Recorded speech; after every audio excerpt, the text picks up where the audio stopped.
despiértate con Tere, las bendiciones te llegarán. Despiértate con Tere y de Dios no te apartarás. Muy buenos días, Dios les bendiga, amados. Aquí estamos en una nueva entrega en Despiértate con Tere, donde tu alma se renueva cada mañana. Bueno, ya ustedes conocen esa voz. No hay forma, señores, de librarme de Javes. Él se aparece en todas las grabaciones. Aquí estoy de nuevo, señores. Bienvenidos, buenos días. Y qué bueno que estamos otra vez en este tiempo para compartir, para hablar de cosas muy interesantes. Yo sé que al público hoy le va a encantar el tema que vamos a tratar y con quién lo vamos a tratar. Sobre todo, con quién lo vamos a tratar. Y es, señores, que tenemos aquí con nosotros un invitado muy especial. Él es el maestro de maestros, maestro Elí Zambrano, desde Venezuela, y estará tratando con nosotros un tema muy interesante, y es acerca de escudriñar las Escrituras. Vamos a hablar de la importancia de escudriñar la palabra de Dios. Y estaremos hablando, ¿verdad?, algunos tips importantes sobre cuál es la diferencia entre leer y estudiar la palabra de Dios. Así que bienvenido, maestro. Bueno, feliz día para todos los que están en sintonía y los que van a ver posteriormente el programa. Un gozo estar acá y poder compartir un tema tan interesante como es la palabra del Señor. Así es. Bueno, ya ustedes lo conocen, ya lo hemos visto, ¿verdad?, en algunas conferencias y prédicas importantes en nuestra iglesia, en otras iglesias.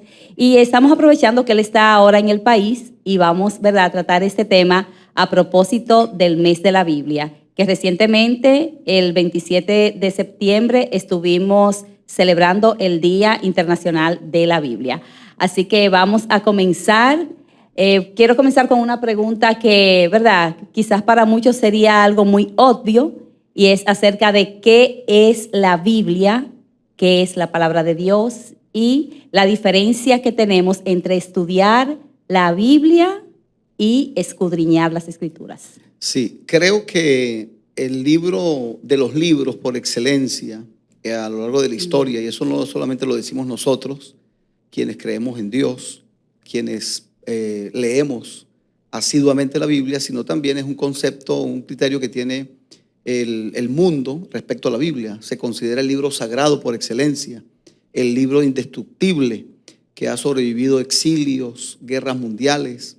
Y tengo una nota que quería leer bien literal para no fallar a mi memoria, de alguien que hablaba acerca de la Biblia, y creo que es el mejor resumen que puede haber de ella.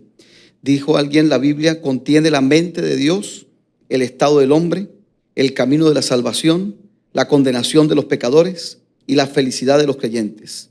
Sus doctrinas son santas, sus preceptos vinculantes, sus historias verdaderas y sus decisiones inmutables. Léela para ser sabio, créela para ser salvo, practícala para ser santo.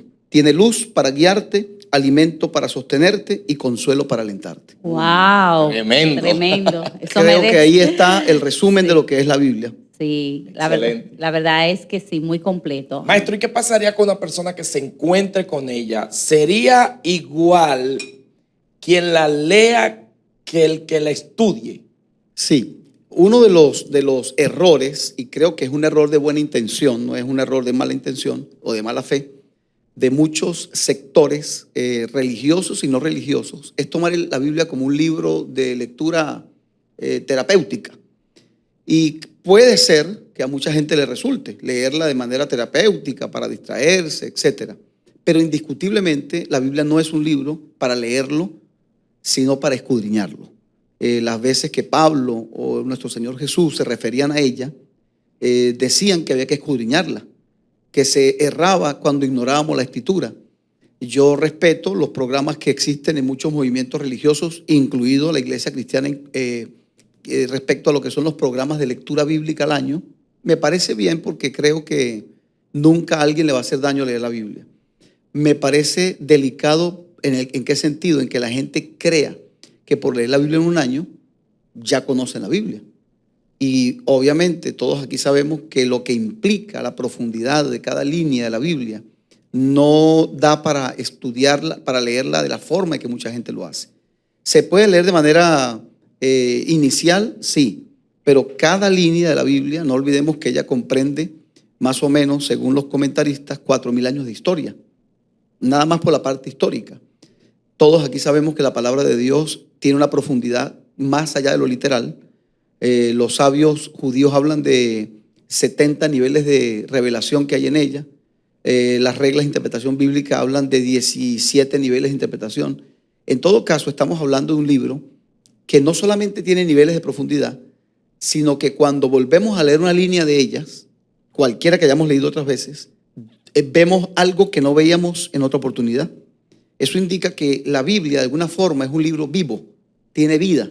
Sí. Y la Biblia, para todos aquí no es un secreto, que ella nos habla una y otra vez. Entonces, leer un libro tan profundo, tomarlo como un libro de rápida lectura, me parece que es desperdiciar. Repito, no está de más que la gente lea la Biblia, pero para lo que hay en ella, leerla es apenas el comienzo. Es un libro para ser escudriñado, analizado, meditado, investigado. Para tener una comprensión más profunda de ella, es importante dedicarse al estudio profundo de la Biblia. Exacto. Y Correcto. realmente, por la experiencia, siempre que leemos algún verso bíblico, alguna lectura de la palabra, vemos que no siempre recibimos la misma revelación. O sea, lo que yo recibí al leerla ayer, ese mismo verso, es muy diferente a lo que recibí hoy y a lo que voy a recibir cuando la vuelva a leer. Porque, como usted decía, es un libro vivo, es una palabra que tiene vida, que se convierte de logo a rema.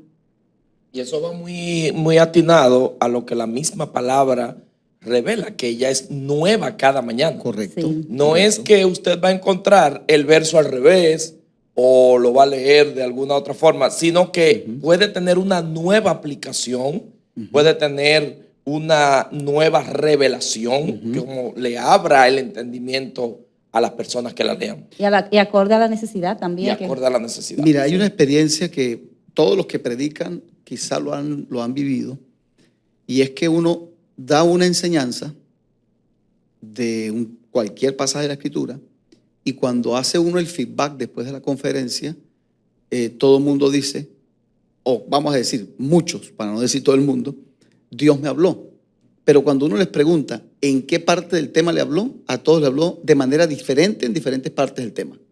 Sí. Y después tú vas con esa misma conferencia a otro lugar y la gente dice que Dios le habló y se predicó de otra manera y le habló a la gente de otra manera. Es una fuente inagotable. Sí. Y si lo predicamos 1000 veces a la misma iglesia, a la misma congregación, los mismos oyentes, y va a ser el mismo efecto, porque es que estamos hablando de la palabra de Dios que quedó registrada para los seres humanos. Maestro, y actualmente tenemos muchas versiones.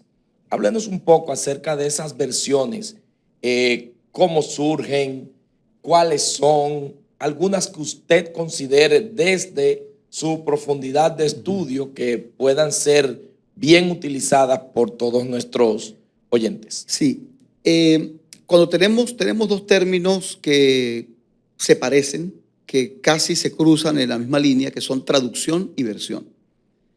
La traducción tiene una ventaja, que respeta la gramática y las raíces. Hay traducciones que se han hecho del hebreo al idioma inglés. Hay otras que han pasado más filtros. Las clásicas pasaron por el latín, que era la raíz de las lenguas modernas después, de manera que entre más filtros tiene una traducción, indiscutiblemente se va quedando más cosas. Ahora, quien tuviera el privilegio de hablar la lengua bíblica, el hebreo bíblico o el griego bíblico, que por cierto son idiomas considerados lenguas muertas por casi 19 siglos. El hebreo que se habla en la Biblia, o que se escribe, perdón, en la Biblia, no es el hebreo que hablan en Israel. Ese es un hebreo moderno. El de la Biblia contiene muchos términos en desuso ya, que ya no están. Y entonces amerita herramientas para poder entenderlo. El griego que se escribe en la Biblia, que es el griego koiné, no es el griego que hablan en Grecia actualmente. Entonces, traducción, estamos hablando, llevar una palabra, o en este caso un texto completo, de una lengua a otra, en este caso del hebreo al idioma que sea y del griego al idioma que sea. Pero cuando hablamos de versiones, estamos en otro ámbito. Porque una versión, para ponerles un ejemplo, es que nosotros tres estamos a distinta distancia de un accidente de auto. Por ejemplo, la pastora está a 1 metro, el pastor está a 10 metros, yo estoy a 100 metros. Entonces, aunque tenemos el mismo evento, que vendría a ser la traducción, ¿correcto? Pero el problema es que la versión tiene mucho de la persona o del equipo, porque no, una traducción nunca lo ha hecho una sola persona. No hay una mente que llegue a ese nivel. Siempre es un equipo. Cuando usted lee las versiones de la Biblia, hay un escritorio donde se honra a cada persona con su título respectivo. Siempre es un equipo. Entonces, una versión es la manera de contar lo que usted vio a 1 metro o a 2 metros de distancia, lo que el pastor vio a 10 metros, lo que yo estoy viendo a 100 metros. O sea, el punto de vista de cada uno según el mismo hecho. Correcto. Interesante eso. Sí. Entonces, las versiones hay que recordar que no siempre respetan la gramática, porque yo no estoy pendiente de la gramática, yo estoy diciendo lo que yo entiendo. No son malas, por supuesto que no.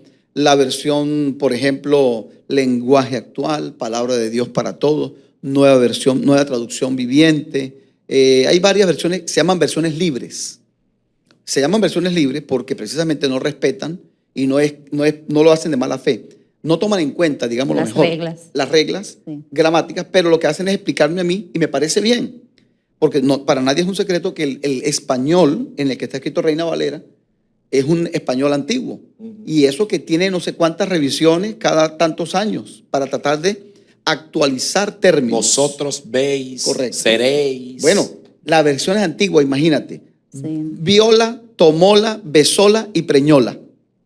Eso es un español que no se habla en ninguna parte del mundo hoy. No todos lo van a entender. No, sí. Y aparte, con el respeto que merece la escritura, es un español hasta aburrido para una generación, porque sí, no solamente no lo entiendo, parece que estuvieras leyendo una novela escrita en el siglo XV. Ahora, eso no es culpa de la Biblia, es culpa de las palabras que se ponen en la traducción. Correcto. Entonces, en las versiones yo veo una ventaja y es que nos hace accesible, especialmente las nuevas generaciones, Actualizan. y la hace interesante. Por ese lado, Sí. hay que aplaudir las versiones bíblicas, pero para efectos de estudio no, porque en la frase, cuando se hace la versión, no se consideran todas las palabras que están en la frase original. Se hace un redondeo, se da una idea, Una síntesis. pero no es lo mismo para Sí. efecto de traducción. Sin embargo, me decía de las confiables, la traducción King James, que es en inglés, es una de las más confiables, pero está en inglés. Tenemos la Biblia de las Américas, que respeta mucho la gramática. Por supuesto, Reina Valera, el problema de Reina Valera, por decir que es un problema, es el español que se usó. Pero esa es una, vamos a decir, la más popular en Occidente. En América es la más popular. Es difícil que usted encuentre una iglesia que no tenga. De hecho, nosotros los que predicamos, para efecto de investigación usamos muchas versiones, pero para efecto de predicarle a la iglesia, yo cito Reina Valera. Es como la más común. Y porque en la todo gente público. enseguida se identifica en la memoria. Sí. Es que fue la que la gente manejó por 80 años, porque hoy tenemos más de 30 versiones. Pero cuando nosotros crecimos el Evangelio, Reina Valera y nada más. Entonces, ¿cómo la gente memorizó la Biblia? Por Reina Valera.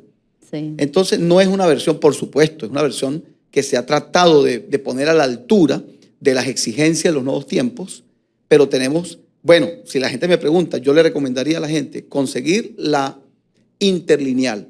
¿Qué es la interlineal?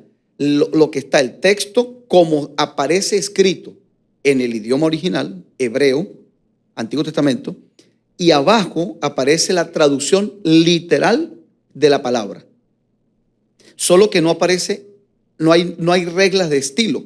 Si usted lo lee, parece un idioma indio. A veces no concuerda la idea que uno la entiende. Exacto, porque no hay ni arreglos, el verbo se atraviesa, los artículos no aparecen.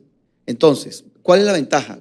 Que usted tiene allí una palabra y abajo está el término que es imposible que en otra parte, en otra Biblia o en otro diccionario aparezca diferente. Eso es imposible, porque una palabra significa lo que significa. Sí. Ahora, como yo quiera explicar lo que eso significa, es otra cosa.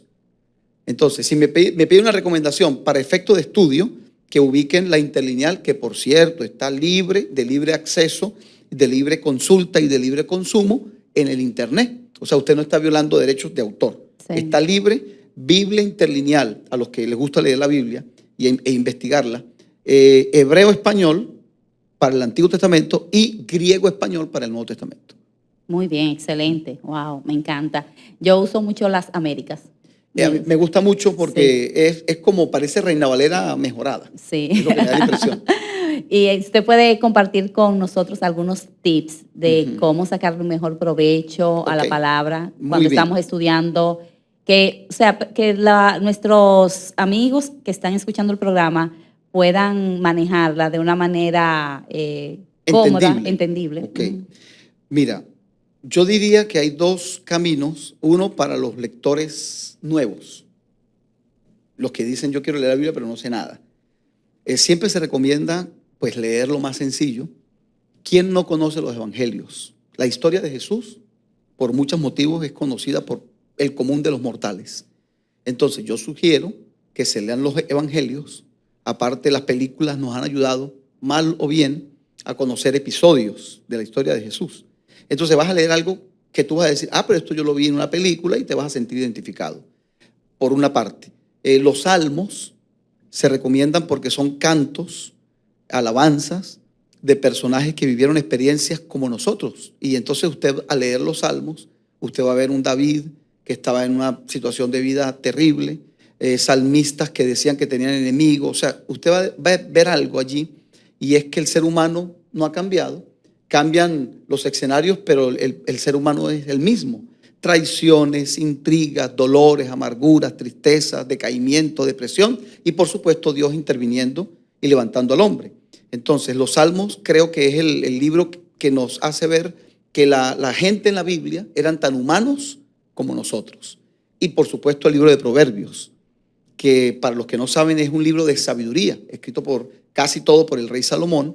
Allí están los consejos para todo. Proverbios abarca todas las temáticas que la gente quiere investigar. Mire que esos dos libros que usted acaba de mencionar, Salmos y Proverbios, tienen la capacidad de que hasta un versículo te puede hablar. Claro. El principio de la sabiduría es el temor a Jehová. Ya Correcto. con eso, usted se puede ir edificado a su trabajo y empezar su día. Bueno, hoy a propósito, que estamos comenzando el día y la semana, comenzando la semana, un proverbio le puede cambiar la vida. ¿Y por qué? Porque la ventaja que tiene Proverbios, que no la tiene el resto de la Biblia, es que son textos sueltos, casi todos. Es decir, no fueron escritos a una sola sentada, salvo algunos capítulos, la mujer virtuosa, el contraste entre el bueno y el malo, el pasaje que habla de la mujer, la extraña que engaña con su boca, pero hay un par de capítulos que sí son una hilación de ideas y continuidad. El resto son textos sueltos que se recogieron. Entonces, como dice el pastor, usted puede leer un proverbio, una capsulita del día, y eso te hace el día, como digo yo. Sí, ministra. Ahora, esa es la forma para el lector pues, que está comenzando. Evangelios, los salmos y proverbios. Ahora, si queremos un estudio, adentrarnos al mundo de la Biblia, como manda el reglamento, lo que yo le sugeriría a la gente es ver la estructura que tiene la Biblia, porque hay una estructura que está bien pensada. Los libros históricos, primero, luego, los libros de la ley, después los libros históricos, después vienen los poéticos. O sea, fueron acomodados por estilo. Entonces, si usted quiere leer, usted debe hacer primero un cuadro general. Esto tiene un sentido. ¿Por qué los salmos están, como dice el pastor, junto a Proverbios?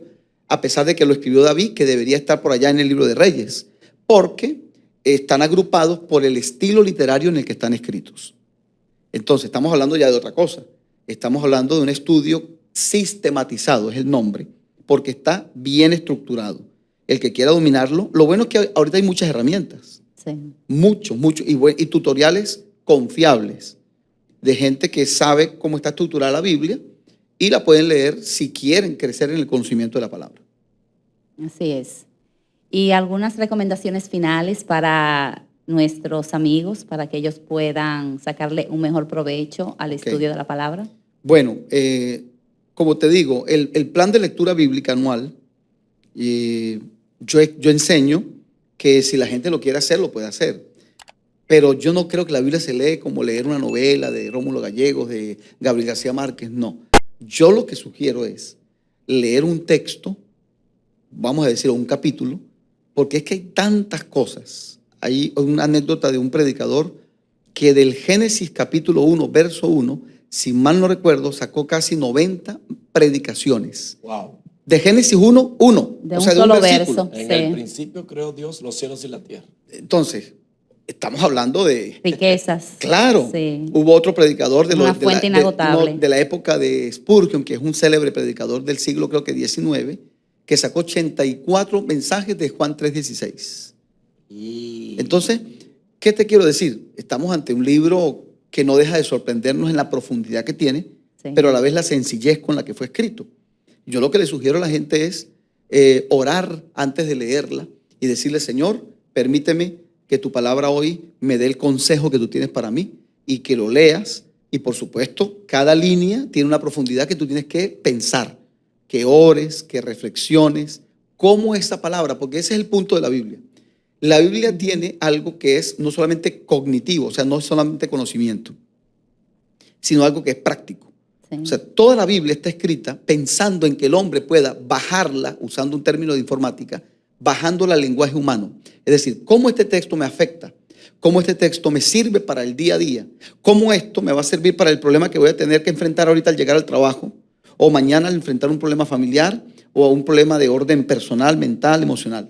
De eso se trata, por eso es que es un libro eterno, por eso es que es indestructible, porque incluso hay gente que se atrevió a leerlo para refutarlo y contradecirlo. El caso de el autor del libro Evidencia que exige un veredicto, sí, ateo por convicción, Josh McDowell. John McDowell, y dijo, voy a leerlo para rebatirlo Sí, y para refutarlo, y terminó defendiendo. convirtiéndose. Sí. Entonces, para que ustedes vean de qué estamos hablando. Sí. Eso es lo Así que es. yo les sugiero, que lo Maestro, estudie con esa pasión. Y yéndome por esa misma línea que usted estuvo hablando ahora en los últimos 30 segundos, usted nos enseñaba en una clase que nos dio que en la Biblia realmente se encuentran todos los temas. O sea, finanzas, economía, matrimonio, salud. Familia. ¿Cómo se logra esa convergencia entre la diversidad Correcto. y un solo objetivo, que Claro. sería guiarnos a Dios? Correcto. Mira, hay dos cosas interesantes en esa interrogante. Decir que la caída del hombre lo afectó de manera integral. ¿Qué significa eso? Que afectó su cuerpo, afectó el cosmos, el reino animal, la fauna, la flora, afectó nuestra mente, nuestros sentimientos. O sea, como afectó, por supuesto, por extensión la economía, las relaciones sociales, los matrimonios, las familias. Entonces, cuando la palabra se revela para restaurar todo lo que quedó afectado. Por eso es que habla de todo. Porque ¿qué no quedó afectado por el pecado? Entonces, precisamente en esa diversidad sí hay una unidad. Y es que toda arropa al hombre. O sea, todo lo que en la Biblia está expresado es para beneficio del hombre, ese que quedó afectado por el pecado. Entonces, aunque hay diversidad, la Biblia habla de todo, de ciencia, del cosmos, de todo, pero a la vez queda reducido a una cosa, el hombre y Dios. Aquí está Dios para el hombre, para que se acerque otra vez y retome su camino con Dios.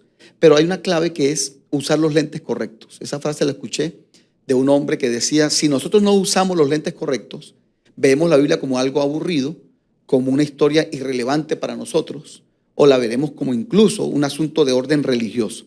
Y si algo la Biblia no es un libro religioso. La Biblia es un libro que es la palabra de Dios para el hombre, vivirla, practicarla y acercarse a Él. Entonces, yo creo que sí hay una unidad de concepto en medio de esa diversidad y que el hombre debe usar el lente correcto, que es ver a Dios revelado. Ojo, no tenemos nada más en el mundo para conocer a Dios que la Biblia. No hay nada más. Sí, hay libros que se han escrito, sí, pero todos basados en la Biblia. Entonces, lo que el hombre quiere conocer de la Biblia, de Dios lo conoce a través de la Biblia. Y por supuesto la creación, que como dice la misma Biblia, cuenta la gloria del Señor y anuncia la obra de sus manos. Excelente. Así es. La verdad es que este es un tema que tiene mucho por donde cortar. Maestro, gracias. Gracias por ayudarnos, ¿verdad?, a comprender más acerca de lo que es escudriñar las Escrituras. Y la verdad es que estoy totalmente de acuerdo. Estudiar la Biblia es más que llenarse de información, es un tema de vivencias. La palabra de Dios es viva y es eficaz.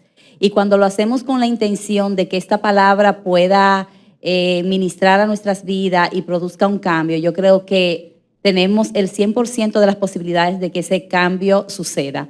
Pablo decía que seamos no solamente oidores de la palabra de Dios, sino hacedores. O sea, que todo lo que nosotros escudriñemos y estudiemos sea para ponerlo en práctica. De nada nos vale conocer la palabra, la Biblia completa desde el Génesis hasta el Apocalipsis si nosotros no lo ponemos en práctica. Es mejor que usted conozca una parte en caso de que no pueda estudiarla completa, pero que usted sea practicante de esa parte, que obedezcamos lo que dice la palabra. Así que en esta mañana quiero que ustedes, ahí donde están, sean ministrados y puedan tener ese interés especial desde hoy en escudriñar la palabra. Si no tienes una Biblia, trata de conseguir una, si no, descárgala, ¿verdad?, de internet, y trata de con tu familia estudiar la palabra de Dios. La verdad es que esto va a producir cambios importantes. Así que ya ustedes saben, nos vemos en una próxima entrega en Despiértate con Tere. Vamos a darle like, vamos a compartir, vamos a interesarnos más en el estudio profundo de la palabra. Dios te bendiga, Dios te guarde y ya tú sabes, aquí en Despiértate con Tere, donde tu alma se renueva cada mañana. Renovándose.